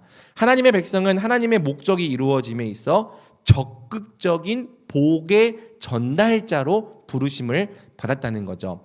자, 하나님은 땅의 모든 족속이 복을 얻게 하시기 위하여 먼저 누구에게 복을 주십니까? 아브라함에게 복을 주십니다. 자, 창세기 12장 2절에서 3절을 보면 제가 이제 밑줄을 쳤는데, 내가 너를 큰 민족을 이루고 내게 뭘 준다? 복을 주어 내 이름을 창대하게 하리니 너는 복이 될 것이라. 이걸 통해서 땅의 모든 족속이 너로 말미암아 복을 얻을 것이라. 그래서 땅의 모든 족속에게 복을 주시기 위하여 먼저 하나님은 아브라함에게 복을 주시는 거죠. 자, 여러분 이것이 창세기 11장 내용이랑 좀 연결해서 봐야 되는데요. 원래 창세기 11장 바벨탑 사건을 보면은 사람이 자기의 안전을 위해 스스로 높은 성을 쌓은 다음에 이름을 높이려 합니다. 그러니까 지금 이제 하나님은 아브라함에게 내가 너를 크게 하고 너의 이름을 창대하게 하겠다라고 약속해 주시는데, 창세기 11장을 보면은 사람들이 스스로 자기의 이름을 창대하게 하려고 하고 자기를 위해 안전한 성을 쌓으려 하는 모습을 보여주는 거죠. 이게 성경이 보여주는 타락한 인간의 죄성인 거예요. 하지만 하나님은 우리가 아는 것처럼 스스로 높아지려고 하고 스스로 자기 이름을 크게 하려는 인간들을 흩어버리십니다. 이 책에 보면은 퍼스펙티브스 책에 보면은 이걸 이렇게 설명하고 있어요. 인생의 가장 큰 의의는 안전하게 살면서 자수성가했다는 명성을 획득하는 것이 아니다. 하나님은 자기 자신을 우상으로 섬기는 인생을 미워하신다. 이걸 바꿔 말하면 하나님을 잃어버린 이 땅의 인생들은 다 무엇을 위해 살아갑니까? 안전하게 살면서 스스로 자수성가했다는 명성을 얻기 위해 살아간다. 그냥 이 두 문장이면 이 땅을 살아가는 사람들의 모든 이 삶의 방향을 설명해 줄 수 있는 거죠. 안전하게 살면서, 그러니까 바벨탑을 쌓는 거죠. 자기의 명성을 드높이려 하는 삶. 그런데 하나님은 아브라함을 부르시고 그에게 복을 주시면서 하나님께서 친히 그의 이름을 높여주시겠다고 약속을 하시는 거예요. 그러니까 이 땅에 타락한 사람들, 하나님을 떠난 사람들은 스스로 높아지려고 하고 스스로 복을 얻으려고 하지만 하나님은 하나님 백성에게 복을 주시면서 내가 너의 이름을 높여주겠다라고 약속을 하시는 거죠. 그리고 그 목적이 뭐냐면 아브라함을 통해 땅의 모든 족속이 복을 얻는 겁니다. 아브라함만 복을 받는 게 아니라 아브라함을 통해 땅의 모든 족속이 복을 받게 하시려는 것, 즉 하나님의 목적이 이루어지게 하는 거죠. 그래서 이 퍼스펙티브스 책을 보면 이렇게 나와요. 인생의 가장 큰 의의는 아브라함처럼 열방에게 복이 되는 것이다. 우리가 살아가는 가장 중요한 목적이 무엇이냐? 이것은 안전하게 살면서 스스로 나 성공했다고 내 이름을 높이려고 하는 게 아니라 열방에게, 우리가 속한 이웃에게, 가정에게, 학교에게, 직장에게 복이 되는 것이다. 그것은 의무 이상의 일, 우리의 존재 목적이다라고 이야기를 하는 거죠. 우리는 복이 되려고 복을 받는 거예요. 하나님은 세상에 복이 되기 위해 살아가는 하나님의 백성을 기뻐하시며 그들을 축복하시는 거죠. 그러면 어떻게 이 세상 사람들이 우리를 통해 복을 얻는가? 특별히 하나님은 땅의 모든 족속이 아브라함과 맺는 관계를 통해 복을 얻게 하셨습니다. 그게 창세기 12장 3절이에요. 한번 같이 읽어볼까요? 너를 축복하는 자에게는 내가 복을 내리고 너를 저주하는 자에게는 내가 저주하리니. 여기까지. 자, 여러분 이해가 돼요? 그러니까 아브라함으로부터 복을 받으려면 어떻게 해야 돼요? 아브라함을 축복해야 돼. 이 얘기는 곧 아브라함이 가져온 이야기를 환영하고 아브라함이 알려주는 하나님을 마음으로 받아들이고, 그런 얘기를 이해할 수 있을까요? 반대로 아브라함을 저주하는 자는 어떻게 되죠? 저주를 받아. 이것은 복을 상실한 채로 또 하나님의 심판을 향해 가는 인간의 인생을 말해준다고 할 수 있겠죠. 그러니까 땅의 모든 족속이 복을 얻기 위한 이 하나님의 방법이 뭐냐면은 하나님의 백성들이 세상 사람들과 관계를 맺는 거예요. 이해가 됩니까? 복은 진공 속에서 아무것도 없이 전달되는 게 아니라 반드시 먼저 복을 받은 사람과 그렇지 못한 사람들이 서로 관계를 맺음으로 전달이 된다는 거죠. 쉽게 말해 친구가 되는 것으로, 함께 밥 먹고 교제하는 것으로, 같이 직장 생활에서 동료로 있는 것으로, 여러 가지 방식으로 관계를 맺는 것을 통해서 복이 전달이 된다는 겁니다. 물론 모든 사람이 다 하나님의 백성을 축복하지 않을 거예요. 모든 사람이 하나님의 백성을 환영하지는 않을 겁니다. 그렇다면 그들은 그들이 거부했던 이것에 대한 책임을 결국 물게 되겠죠. 하지만 하나님의 백성을 환영하고 그들의 복음을 받아들이고 또 그들이 축복하는 태도로 받아들이는 사람들은 바로 그 사람들을 통해 복을 얻게 되는 거예요. 이게 하나님께서 고안하신 이 복의 전달 방법인 거죠. 이해가 됩니까? 이게 이제 아브라함 언약 속에 들어있었던 겁니다. 하나님의 백성이 갔을 때 그 백성을 축복하는 자에게 하나님께서 복을 얻게 하시고, 그 하나님의 백성이 갔을 때 이 하나님의 백성을 대적하고 거부하는 자가 심판받게 하시는 걸 통해, 그래서 이 하나님의 백성이 관계를 맺고 세상에 함께 있는 것을 통해 복을 얻게 하시는 것, 이것이 하나님께서 정하신 이 세상이 복을 받는 방법인 거죠. 자, 그리고 이제 이것이 6절을 봅시다. 하나님께서 아브라함의 후손 이스라엘과 맺은 시내산 언약에서 더욱 명확하게 드러납니다. 자, 아브라함과 맺은 언약이 공동체 버전으로 발전된 게 모세 언약, 시내산 언약이에요. 그 핵심이 뭐냐면 출애굽기 19장 5절에서 6절에 한번 같이 읽어보겠습니다. 시작. 세계가 다 내게 속하였나니 너희가 내 말을 잘 듣고 내 언약을 지키면 너희는 모든 민족 중에서 내 소유가 되겠고 너희가 내게 대하여 제사장 나라가 되며 거룩한 백성이 되리라. 너는 이 말을 이스라엘 자손에게 전할지니라. 자, 하나님께서 이스라엘을 부르신 목적이 뭐예요? 내 소유가 되게 하는 거고 제사장 나라가 되게 하는 거고 거룩한 백성 되게 하는 거죠. 그래서 작년에 이게 영유아부 말씀 외우는 게 있어서 너희가 내게 대하여 이 노래로 외우는 게 있었거든요. 그래서 맨날 제가 열심히 하랑이 외우게 하고 그랬었는데요. 그래서 이게 잊어버릴 수 없는 말씀이 됐어요.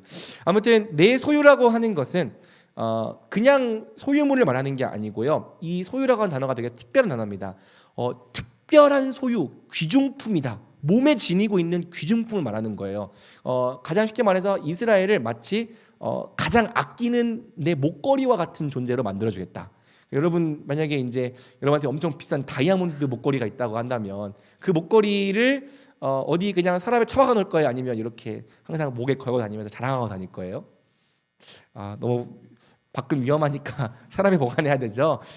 그러니까 그냥 생각해 보면은 이게 정말 이 예쁘고 아름다운 이 특별한 목걸이가 있다면은 되게 중요한 날에 목에 걸고 자, 이 목걸이를 바라면서 자랑하고 다닐 거란 말이죠. 그런데 내 소유로 삼겠다는 게 그런 뜻입니다. 그래서 하나님께서 하나님을 나타내도록 부르신 아주 특별한 귀중품 같은, 그래서 세상 사람들, 땅의 모든 민족은 이 하나님의 특별한 이 귀중품 같은 이 이스라엘을 보면서 하나님을 흠모하고 또 그 하나님의 귀중품인 하나님의 백성 역시 사모하게 될 거라는 거죠.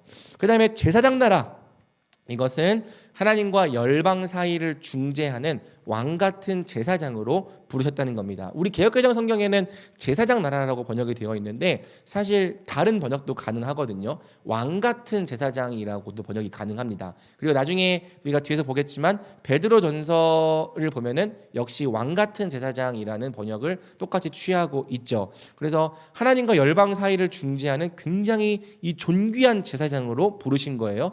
거룩하다는 것은 구별되었다는 뜻입니다. 성경에서 거룩하다라는 단어가 등장하면 늘 머릿속에서 구별되었다라는 뜻으로 치환을 해보세요. 하나님을 위해 구별되고 세상을 위해 구별된 백성이 되어서 하나님의 뜻을 전하는 어떤 사자 또는 대사로 부르심을 받은 거죠. 그러니까 결국에는 아브라함에게 말씀했던 건 너희가 세상에 복이 되어야 한다라고 말했던 게 조금 더 확장된 게 이 신의 산 언약인 거예요. 너희가 세상에 대해서 하나님이 얼마나 아름다우신 분인지를 보여주는 하나님의 소유가 되어야 되고 특별한 소유가 되어야 되고 또 열방과 하나님 사이를 중재해서 열방이 하나님께로 돌아오게 하는 제사장 나라가 되어야 되고 또 세상에 하나님의 뜻을 전달하는 거룩하게 구별된 백성이 되어야 돼. 그게 너희를 부르신 목적이야 라고 하나님께서 가르쳐 주신 거죠.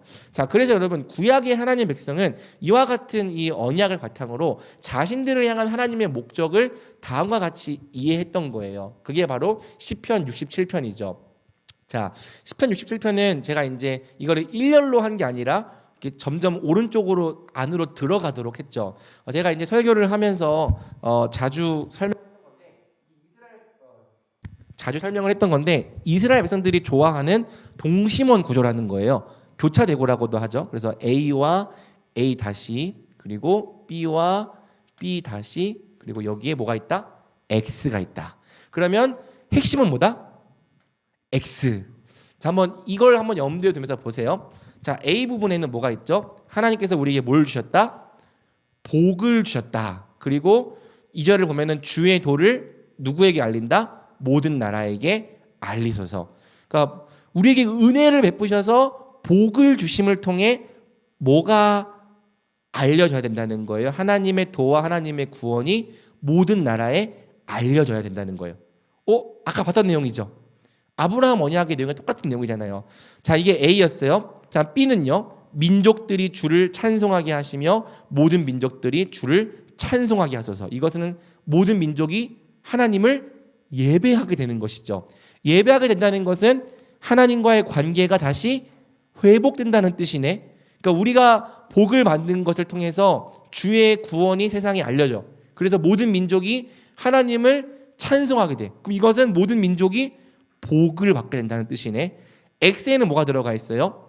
온 백성은 기쁘고 즐겁게 노래할지니 주는 민족들을 공평히 심판하시며 땅 위의 나라들을 다스리실 것임이니이다. 이 심판하신다는 건 다스린다는 뜻도 있거든요. 그래서 이 악한 권세를 모두 심판하시고 땅 위의 나라들을 다스리신다. 다스리신다 하니까 생각하는 거 없어요? 하나님께서 복을 주시는 세상, 어떤 세상? 하나님 나라를 회복하신다. 여러분 이해가 돼요?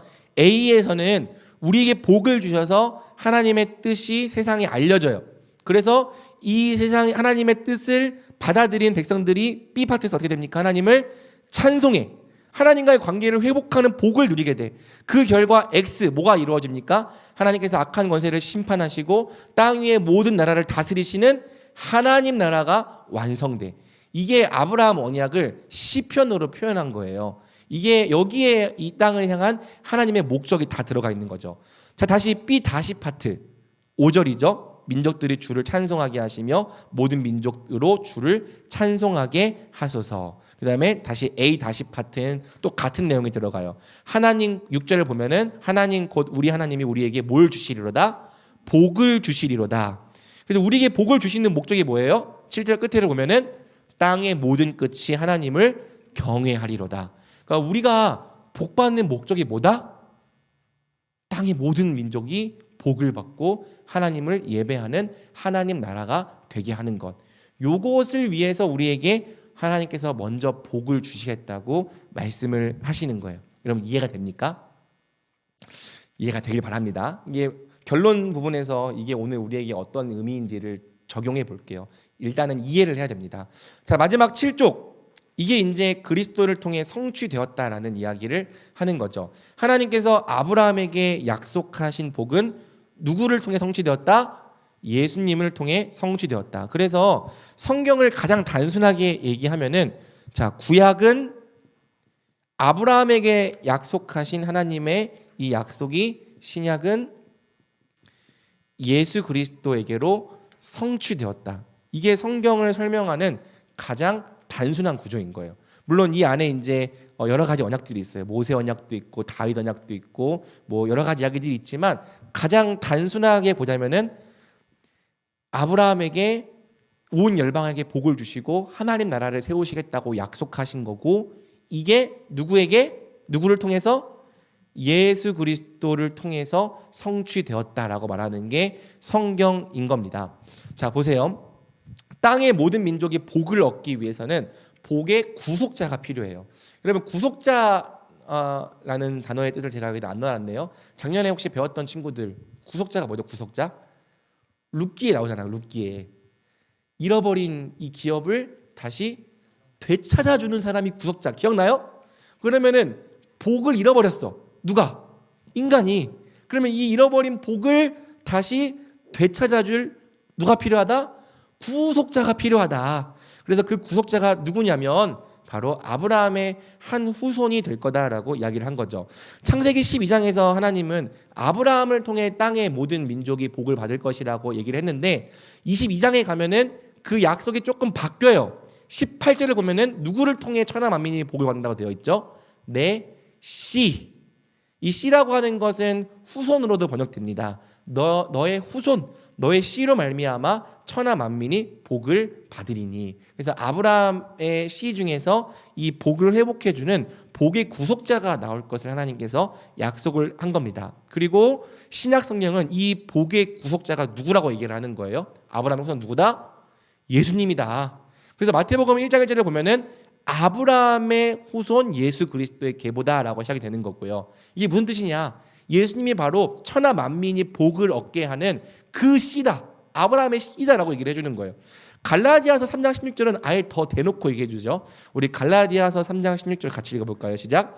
이 약속들은 아브라함과 그 자손에게 말씀하신 것인데 여럿을 가리켜 그 자손들이라 하지 아니하시고 오직 한 사람을 가리켜 내 자손이라 하셨으니 곧 그리스도라. 자, 이 자손 씨라고 하는 단어, 째라라고 하는 단어는 집합 명사인데 단수 형태로 쓰여요. 그래서 단수인데 복수를 의미할 수도 있고 그냥 단수이면서 단수를 의미할 수도 있죠. 그래서 하나님께서 네 자손, 네 씨로 말미암아 천하 만민이 복을 받을 거다라고 약속을 하셨는데 이게 1차적으로는 여럿을 가리켜 말씀하신 것이 아니라 오직 한 사람, 내 자손이라 하셨으니 누구다? 그게 예수님에 대해서 말씀을 하신 거다. 그래서 예수님이 바로 천하 만민에게 복을 회복해 주는 복의 구속자라는 거죠. 그러니까 여러분, 예수님께서 이 복을 구속해 주는 방법이 뭐였어요? 여러분들이 아는 복음. 예수님 뭐 했죠? 오셔서 십자가에 못 박혀 죽으시고 장사한 지 사흘 만에 죽은 자 가운데서 다시 살아나시사 하늘에 오르사. 이게 여러분 영리합으로 해야 돼. 네. 그래서 자, 아무튼 자, 고개 흔들지 마요. 아무튼 복을 회복해 주는 게 뭐냐면 십자가와 부활인 거예요. 그래서 예수님은 십자가에 달려 죽으심으로 우리의 죄를 속량하시고 이 속량이라고 하는 단어가 무슨 뜻이냐면은 값을 내서 해방한다는 뜻입니다. 그래서 예수님께서 복을 구속하기 위해서는 그 구속에 대한 값을 내야 되는 거죠. 보아스가 룻과 나오미를 구속하기 위해서는 룻과 나오미가 잃어버린 땅을 값을 내고 다시 사와야 되는 것처럼 우리가 잃어버린 복을 회복하기 위해서 예수님이 하시는 일이 무엇이냐? 값을 내는 거예요. 그걸 성경은 속량이라고 부르는 거예요. 그래서 십자가가 뭐냐? 우리 죄를 속량하시는 거예요. 부활하시는 건 뭐냐? 예수님께서 우리 대신에 영생을 받으신 것, 하나님과의 영원한 관계를 받은 거예요. 그래서 영생이 결국엔 복인 거예요. 하나님과 영원한 관계이기 때문에. 그래서 로마서 3장 23절부터 24절 한번 같이 읽어볼게요. 시작. 모든 사람이 죄를 범하였음에 하나님의 영광에 이르지 못하더니 그리스도 예수 안에 있는 속량으로 말미암아 하나님의 은혜로 값없이 의롭다 하심을 얻은 자 되었느니라. 이게 무슨 뜻이라고? 예수님께서 우리의 복을 구속하셨다고. 자, 모든 사람이 죄를 범하였음에 어디에 이르지 못했다? 하나님의 영광에 이르지 못했다. 이게 무슨 얘기예요? 요 상태를 얘기해 주는 거예요. 하나님과의 관계가 단절돼 있어가지고 이 하나님으로부터 오는 복을 누릴 수 없는 상태. 요거를 죄를 지음으로 하나님과 단절되어 있는 것, 하나님의 영광에 이르지 못하는 상태, 복을 잃어버린 상태였는데 예수님께서 어떻게 하심으로? 십자가에 달려 속량하심으로 다시 이 관계가 회복되었어요. 값없이 의롭다 하심 받았다. 하나님께서 우리를 의롭게 여기시고 우리를 하나님의 자녀로 받아주시는 것을 통해서 뭐가 회복된다? 복이 회복된다라고 이야기를 하는 거죠. 이해가 됩니까? 그리고 이제 이 복을 어떻게 적용해 주느냐? 갈라디아서 3장 9절, 14절, 29절을 보면은 설명을 해줍니다. 한번 같이 읽어봐요. 시작. 그러므로 믿음으로 말미암은 자는 믿음이 있는 아브라함과 함께 복을 받느니라. 이는 그리스도 예수 안에서 아브라함의 복이 이방인에게 미치게 하고 또 우리로 하여금 믿음으로 말미암아 성령의 약속을 받게 하려 함이라. 너희가 그리스도의 것이면 아브라함의 자손이요 약속대로 유업을 이을지니라. 자, 예수님께서 아브라함의 복을 회복하셨대. 근데 그 아브라함의 복이 어떻게 우리한테 미친대? 14절을 보면 믿음으로 말미암아 뭘 받게 하려 함이라? 성령의 약속을 받게 하려 함이라. 그래서 아까 제가 그 표 봤을 때 복이 원래 이 구약 시대에서는 율법과 성막의 형태로 존재했다면 오늘날 우리에게는 어떻게 온다고요? 성령으로 온다고 얘기를 한 거예요. 예수님께서 보좌 우편에 앉으심으로 그 회복하신 복을 믿는 사람에게 성령으로 적용해 주시는 거예요. 성령이 오시면 다시 하나님과 함께하는 임마누엘을 누리고 하나님의 통치를 받게 되는 거죠. 이게 성경의 이야기인 거예요. 그리고 이제 예수님께서는 이 복을 회복하신 다음에 구약 백성과 마찬가지로 우리를 복의 전달자로 세상을 향해 보내시는 겁니다. 이게 성경의 이야기예요. 요한복음 20장 21절을 보면 예수께서 또 이르시되 너희에게 평강이 있을지어다 아버지께서 나를 보내신 것 같이 나도 너희를 보내니라. 예수님께서 우리를 세상으로 보내셔요. 왜? 이제 뭐가 회복됐기 때문에? 복이 회복됐기 때문에 누구든지 주의 이름을 부르는 자마다 성령을 받고 하나님과 함께하는 복, 하나님의 다스림을 받는 복을 누릴 수 있기 때문에 이제 그 복을 전하라 우리를 보내시는 거죠. 자, 그 복이 어떻게 전달된다고요? 마가복음 16장 15절에서 16절 같이 했습니다. 시작. 또 이르시되 너희는 온 천하에 다니며 만민에게 복음을 전파하라. 믿고 세례를 받는 사람은 구원을 얻을 것이요 믿지 않는 사람은 정죄를 받으리라. 아멘. 자, 여러분 이거를 아까 그 아브라함에게 주셨던 말씀 창세기 12장 3절이랑 비교하면서 봐봐요. 너희를 축복하는 자를 내가 축복하겠고 너희를 저주하는 자를 내가 저주하리라. 요거를 생각하면서 믿고 세례를 받는 사람은 구원을 얻을 것이요 믿지 않는 사람은 정죄를 받으리라. 동일한 이 맥락이라는 것을 발견할 수 있겠습니까?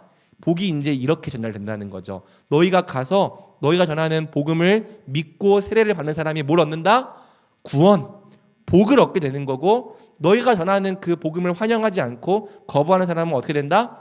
정죄를 받는다. 즉 아브라함에게 약속하셨던 그 약속이 오늘날 우리를 통해서 똑같이 이루어지는 겁니다. 자, 베드로전서 2장 9절은 아까 그 출애굽기 신에선 언약을 그대로 오늘날 우리에게로 적용하고 있어요. 같이 읽습니다. 시작. 그러나 너희는 택하신 족속이요 왕 같은 제사장들이요 거룩한 나라요 그의 소유가 된 백성이니 이는 너희를 어두운 데서 불러내어 그의 기이한 빛에 들어가게 하신 이의 아름다운 덕을 선포하게 하려 하심이라. 자, 아까 출애굽기 19장 말씀을 통해서 하나님께서 이스라엘을 내 소유 왕 같은 제사장 거룩한 백성으로 부르셨다고 이야기를 했잖아요. 근데 베드로가 이것을 우리에게도 적용하면서 너희가 바로 택하신 족속이요 왕 같은 제사장들이요 거룩한 나라요 그의 소유가 된 백성이다. 하나님께서 본래 이스라엘을 향해 계획하셨던 그 꿈이 오늘 교회로 부르심 받은 너희에게 성취되었다라고 이야기를 하는 겁니다. 왜? 너희를 어두운 데서 불러내어 그의 기이한 빛에 들어가게 하시니. 먼저 우리가 복을 받은 거죠. 우리가 어떤 복을 받았어요? 어두운 데서부터 이제는 빛으로 옮겨지는 복을 받았어요. 그분의 아름다운 덕을 선포하게 하려 하심이라. 하나님께서 나를 죄 가운데서부터 불러내셔서 이제 빛 가운데 살게 하셨어. 그분 너무나도 아름다우신 분이고 우리를 복 가운데로 인도하시는 분이야. 그 아름다운 덕을 세상 가운데 선포하게 하려 하심이라. 이게 하나님께서 오늘 우리를 부르신 목적이다라고 이야기를 하는 거죠. 자, 결론으로 갑니다. 자, 1번은 우리 형제들이 한번 같이 읽어볼까요? 시작. 하나님은 나만의 하나님이 아니요 우리 가족과 교회만의 하나님도 아니요 온 우주와 모든 인류의 하나님이시다. 따라서 하나님의 비전도 우주적이며 전 세계적이다. 오늘 나를 향하여 놀라운 비전을 갖고 계신 하나님은 또한 전 세계와 모든 인류를 향해서도 놀라운 비전을 갖고 계신다. 그리고 하나님은 온 열방을 복 주시겠다는 가장 큰 비전 안에서 우리 각 사람을 하나님의 동역자로 부르셨다. 그러므로 우리는 이제 나 하나님밖에 모르는 좁은 프레임으로부터 벗어나야 한다. 하나님의 큰 비전을 알고 하나님의 큰 비전을 붙잡아야 한다. 우리 자신의 비전조차 그 큰 비전 안에 속하게 해야 한다. 온 열방을 복 주시기 원하는 하나님의 큰 비전을 붙잡으라. 먼저 그의 나라와 그의 의를 구할 때 하나님은 우리에게 필요한 모든 것을 더하여 주실 것이다. 그것이 하나님의 약속이다. 아멘. 믿으십니까? 이렇게 하시겠습니까? 우리는 이제 나 하나님밖에 모르는 좁은 프레임으로부터 벗어나야 된다. 그것은 아까 말한 종교인 거죠. 늘 나랑 하나님 내 인생이 왜 이렇게 안 풀리겠어요? 하나님 왜 내 인생이 이렇게 안 도와주세요? 나 하나님 나랑 하나님의 관계밖에 존재하지 않아. 옆에 있는 교회의 지체들을 이렇든 저렇든 상관없고 내 옆에 있는 이웃이 복을 받든 말든 상관없고 내 가족이 복을 받든 말든 내가 속한 지역 사회가 하나님의 복을 받든 말든 아무 관심 없어. 그냥 내 신앙은 나 하나님 내가 얼마나 잘 되고 내가 얼마나 복을 누리고 내가 얼마나 잘 되는지 요거에밖에 관심이 없는, 요걸 우리는 종교라고 부르는 거예요. 이번에 라오스 갔다 왔을 때 라오스 성장님이 그랬어요. 이 한국 교회는 종교화돼 버렸다. 그러니까 종교가 뭐냐면 복음을 전하는 일에 관심이 없는 거예요. 그냥 늘 하나님 안에서 나 잘 되고 그냥 내가 복 받고 무병장수하고 번영하고 이것만 생각하고 밖으로 나가서 우리를 살리신 이 생명이신 예수 그리스도를 전하려고 하는 그 생명이 역사하지 않는다. 안타깝다. 그렇게 얘기를 하시더라고요. 그러니까 우리의 이 종교 생활이, 우리의 이 신앙이 그냥 나 하나님밖에 존재하지 않는, 그 외에 다른 것들은 아무것도 상관없고 하나님께서 그 사람들을 향해 어떤 목적과 어떤 꿈을 갖고 계신지 아무 관심이 없는 것을 우리는 종교 생활이라 부른다고요. 근데 우리가 이제는 이 프레임을 벗어나자는 겁니다. 요거 하나만 동의가 돼도 여러분 이 첫 번째 강의를 정말 잘 들은 거예요. 그래, 내가 복을 전하기 위하여 먼저 복이 되었구나. 하나님께서 나에게 먼저 하나님 가까이 해주시고 복을 주신 것은 세상에게 복을 전하게 하시려는 거구나. 우리 2번을 한번 같이 읽어볼 텐데 우리 자매들이 한번 읽어보되 우리 은지가 한번 마이크 잡고 읽어줄래요? 네. 자, 하나님의 백성은 하나님의 목적이 이루어짐에 있어 적극적인 복의 전달자로 부르심을 받았다. 하나님은 전능하셔서 그분의 뜻을 홀로도 이루실 수 있지만 우리를 그의 백성으로 부르시고 우리와 함께 그 목적을 이루어 가기로 결정하셨다. 그리고 바로 이 목적 안에서 먼저 우리를 가까이 하시고 우리에게 복을 주셨다. 우리가 하나님을 알고 하나님과 함께하는 복을 받은 것은 단순히 우리 자신만을 위함이 아니요 우리를 통해 복을 얻게 될 땅의 모든 족속을 위해서다. 역사 속에서 이스라엘은 이 부르심을 망각하고 자신들만 하나님의 백성이라는 선민 의식에 빠져 이방인들과 단절된 삶을 살았다. 마찬가지로 오늘날 우리 역시 세상의 복이 되려 하기보다는 우리가 하나님의 백성이라는 특권 의식에 빠져 세상 사람들을 정죄하고 그들과 철저히 분리된 삶을 살아가고 있지는 않은지를 되돌아봐야 한다. 복의 전달자가 되기 위하여 우리는 세상 사람들과 관계를 맺어야 한다. 그들의 이웃이 되고 그들의 친구가 되어야 한다.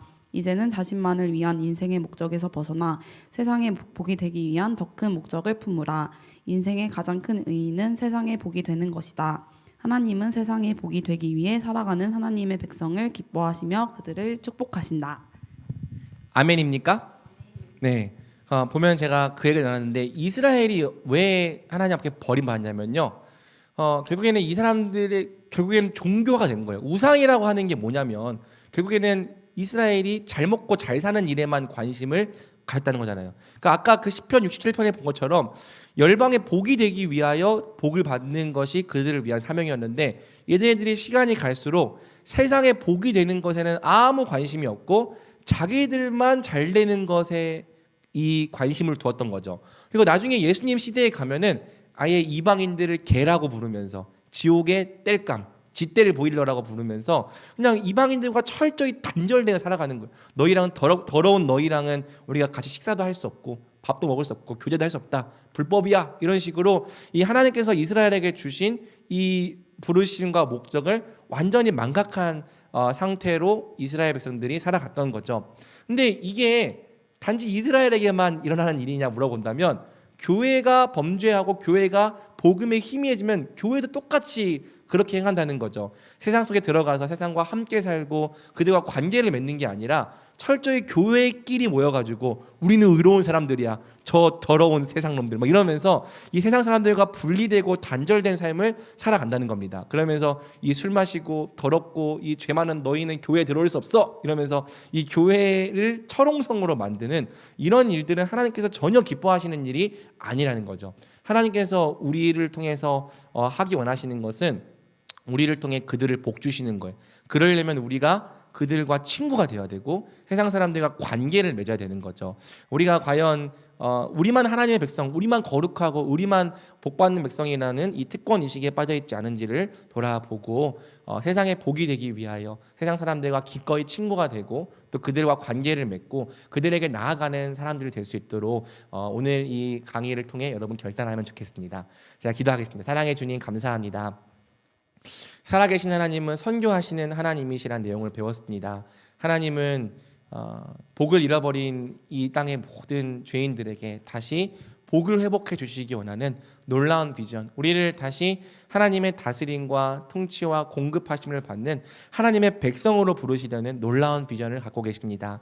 그리고 하나님은 그 비전을 이루시는 것에 있어서 바로 우리를 동참하는 주님의 동역자들로 주님의 백성으로 불러주셨습니다. 우리를 복의 전달자가 되게 하셔서 우리가 나아가는 곳마다 하나님의 화평이 임하고 또 하나님의 복이 임하게 하셨습니다.